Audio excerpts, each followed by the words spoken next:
आज एक बार फिर गाजा के अंदर बस्तियां बसाने की मांग की जा रही है। गाजा सीमा के पास दक्षिणी इजराइल में मार्च ऑफ द थाउजेंड्स नामक एक प्रदर्शन हो रहा है, जिसमें प्रदर्शनकारी गाजा पट्टी में इजरायली समुदायों की पुनः स्थापना की मांग कर रहे हैं। आईडीएफ ने आज उस प्रदर्शन से पहले सीमा के कई हिस्सों को बंद सैन्य क्षेत्र घोषित कर दिया है। कई वरिष्ठ गठबंधन सदस्य इस रैली में शामिल होने वाले थे, जिससे एक बेहद भावनात्मक और विवादास्पद मुद्दे पर ध्यान केंद्रित हो गया है। 27 अक्टूबर को चुनाव दिवस तक केवल 100 दिन बचे हैं। हमारे स्टूडियो में राजनीतिक विश्लेषक गिल हॉफमैन का स्वागत है।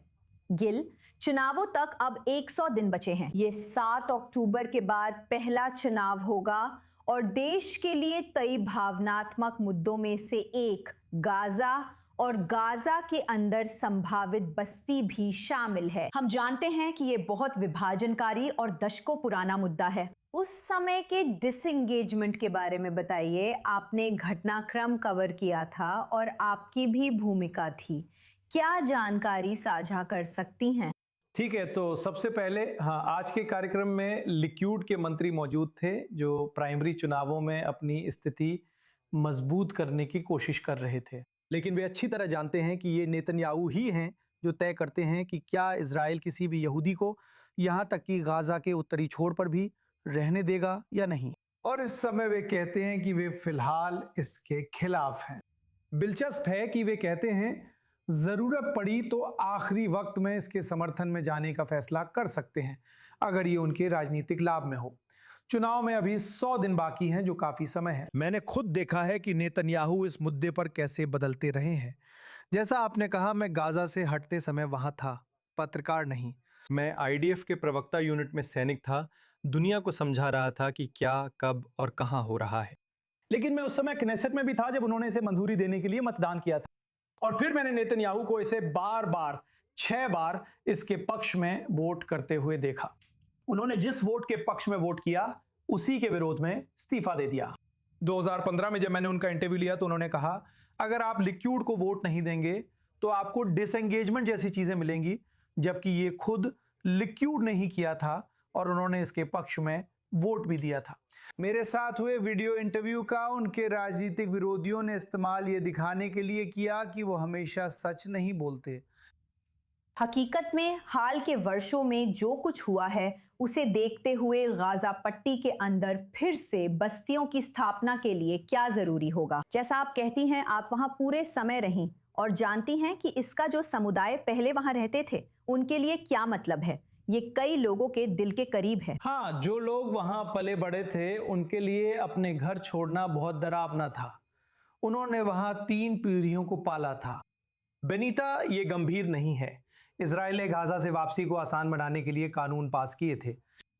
गाजा के 1 इंच में भी किसी यहूदी को स्थायी रूप से बसाने के लिए और कानून बनाने पड़ेंगे। कैनेसेट ने शुक्रवार सुबह खुद को बंद कर दिया था। ये मुमकिन नहीं है। लेकिन लिक्यूड के संदर्भ में क्या हो सकता है, क्योंकि हाल के घंटों में कुछ बड़े फैसले लिए गए हैं। आप क्या जान रही हैं? आज लिक्यूड ने नेतन्याहू की योजना के समर्थन में मतदान किया, जिसमें उन्हें खुद समेत शीर्ष 30 में 8 आरक्षित स्थान देने की बात है, जो बहुत बड़ी ताकत है, जितनी पहले कभी किसी लिक्यूड नेता के पास नहीं थी। और इसके ऊपर उन्होंने एक और शर्त जोड़ दी है। इसमें कहा गया है कि अगर किसी भी कारण से हालात बिगड़ते हैं और वे प्राइमरी नहीं करा सकते, तो नेतन्याहू खुद ही सूची चुन सकते हैं। लिक्यूड कानून समिति के सदस्यों ने इसके पक्ष में मतदान किया और इसे गुरुवार को केंद्रीय समिति से मंजूरी मिलनी है। वे भी नहीं जानते कि युद्ध होगा या नहीं, जैसे हम नहीं जानते। नेतन्याहू जानते हैं और उन्होंने ये शर्त पास करवा ली। आपके सुरक्षा विशेषज्ञ पहले यहां थे। वे आप और मुझसे ज्यादा जानते हैं, लेकिन नेतन्याहू ही सबसे बेहतर समझ सकते हैं कि ट्रंप क्या करेंगे। और अगर मैं उनकी जगह होता तो मुझे लगता कि यही सबूत है कि मामला थोड़ा संदिग्ध लग रहा है। तो आप इसका क्या मतलब लेंगी संक्षेप में? नेतन्याहू और ट्रंप अब भी बहुत करीबी हैं, उनके बीच मतभेदों के बावजूद। शायद अपना बम शेल्टर तैयार करें, लेकिन अभी नहीं। फिलहाल छुट्टियां एंजॉय करें। लिक्यूड के आंतरिक चुनाव करीब आने पर शायद तब उसे तैयार करें।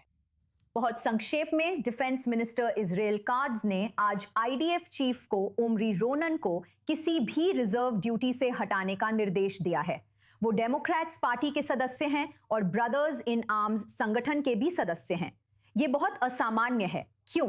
क्योंकि ओमरी रोनन डेमोक्रेटिक पार्टी में एक स्थान के लिए चुनाव लड़ रहे हैं, जिसकी प्राइमरी कल है।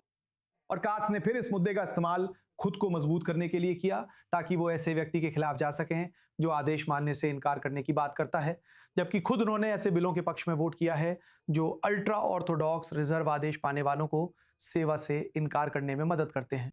तो इससे मिस्टर रोनन को कल होने वाली उस प्राइमरी में मदद मिली। वो प्राइमरी दिलचस्प होनी चाहिए बनीता। संक्षेप में कहूं तो अगर कट्टरपंथी चुने जाते हैं तो इससे नेतन्याहू को बहुत मदद मिलती है। आज पूरे दिन उन्होंने कहा कि गादी आइजनकोट मंसूर अब्बास के साथ जाएंगे और वो कह सकते हैं कि वे वामपंथी कट्टर लोगों के साथ हैं जो सेवा आदेश मानने से इनकार करते हैं या इजराइल राज्य के खिलाफ मामलों में कानूनी पैरवी करते हैं। आतंकवादियों की मदद आइजनकोट की वैधता घटा सकती है और चुनाव में नेतन्याहू को फायदा दे सकती है। कल का दिन बहुत अहम है। प्राइमरी चुनाव बहुत अहम है और ये घटनाओं को समझने में मदद करेंगे। धन्यवाद राजनीतिक विश्लेषक गिल हॉफमैन स्टूडियो में आने के लिए। अब हमारा ध्यान एक संभावित विस्फोटक और असहज स्थिति की ओर जाता है, जिसमें न्यूयॉर्क के मेयर के संभावित कदम शामिल हैं। बेंजामिन नेतन्याहू के सितंबर में संयुक्त राष्ट्र महासभा की यात्रा करने की उम्मीद है और मेयर जोरान ममदानी का कहना है कि उनका प्रशासन इस बात की जांच कर रहा है कि क्या वे प्रधानमंत्री को उनके आगमन पर गिरफ्तार कर सकते हैं। क्या किसी मौजूदा नेता के खिलाफ ये धमकी असली है या सिर्फ राजनीतिक नाटक? मिशेल के इस पर नजर डालती हैं।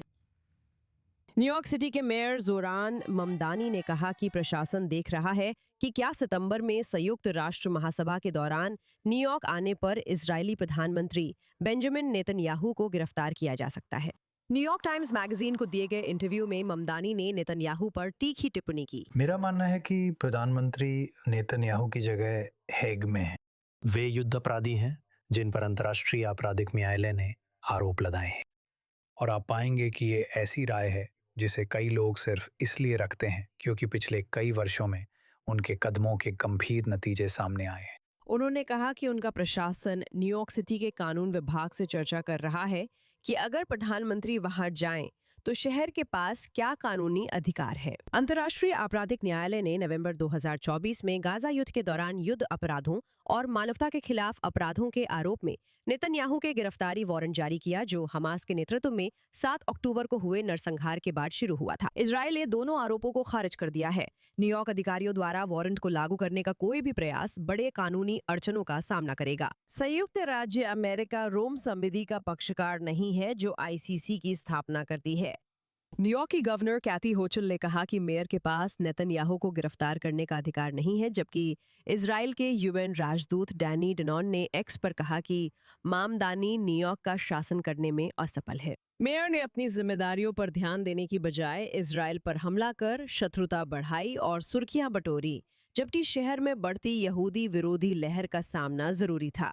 इससे कुछ नहीं बदलेगा। इजराइल के प्रधानमंत्री नेतन्याहू न्यूयॉर्क आएंगे, गर्व के साथ संयुक्त राष्ट्र महासभा को संबोधित करेंगे और दुनिया के सामने खड़े होकर इजराइल की सच्चाई और अपने नागरिकों की रक्षा के अटूट अधिकार को स्पष्ट रूप से बताएंगे। अगर किसी की गिरफ्तारी होनी चाहिए तो वो जेवन ममदानी है। संयुक्त राष्ट्र में अमेरिकी राजदूत माइक वॉल्स ने एक्स पर कहा कि नेतन्याहू की यात्रा के दौरान उन्हें गिरफ्तार करने की धमकी पर अमल नहीं होगा और इसे राजनीतिक नाटक बताया। साक्षात्कार में ममदानी ने इजराइल पर गाजा में नरसंहार का आरोप दोहराया और कहा कि इजराइल पर नेताओं का रुख ये तय करने में एक अहम कारक था कि वो किसका समर्थन करेंगे। उन्होंने कहा कि डेमोक्रेटिक उम्मीदवारों को फिलिस्तीन समर्थक मतदाताओं का फिर से विश्वास हासिल करने के लिए अमेरिकी नीति के परिणाम स्वीकार करने और इजराइल को कुछ अमेरिकी हथियारों के हस्तांतरण सीमित करने वाले कानून का समर्थन करना चाहिए।